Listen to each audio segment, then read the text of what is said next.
Cook with Comali season 6 வந்து இப்போ finish ஆகிருக்கு. இதில் வந்து ராஜு தான் டைட்டில் வின் பண்ணியிருக்கிறாரு. ராஜு வந்து மற்றவங்களுக்கு யாருன்னு எப்படின்னு தெரில. ஆனால் எனக்கு வந்து பர்சனலாக ஃபேவரட்டாக ஒரு ராஜுங்கிற ஒரு கேரக்டர் ரொம்ப பிடிக்கும். ஏன்னு பார்த்தீங்கன்னா ஸ்டார்டிங்லேருந்தே அவர் ரொம்ப கஷ்டப்பட்டுட்டு தான் இருந்தார்.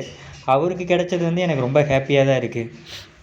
என்னென்னு பார்த்தீங்கன்னா கவின் இருந்த காலத்துலேருந்தே கவின் அந்த சரவணன் மீனாட்சி அந்த டைம்லேருந்தே வந்து தலைவர் ரொம்ப கஷ்டப்பட்டுட்டு தான் இருந்திருக்காரு.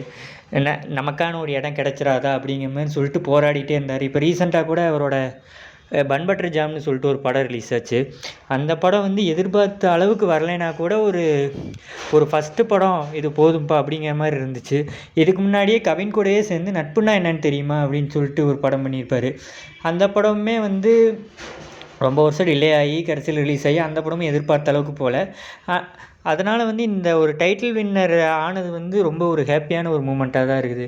ஒரு இத்தனை வருஷம் ஒரு கஷ்டப்பட்ட மனுஷனுக்கு வந்து இந்த டைட்டில் வின் பண்ணியிருக்காரு அப்படிங்கிறது வந்து ஒரு பெருமைக்குரிய விஷயமாக தான் நினைக்கிறேன். நீங்கள் ராஜு டைட்டில் வின் பண்ணதை பற்றி என்ன நினைக்கிறீங்கன்னு சொல்லிட்டு கமெண்ட் பண்ணுங்கள். உங்கள் எல்லாத்துக்கும் வந்து ராஜுவை பிடிக்குமான்னு சொல்லிட்டு கமெண்ட் பண்ணுங்கள்.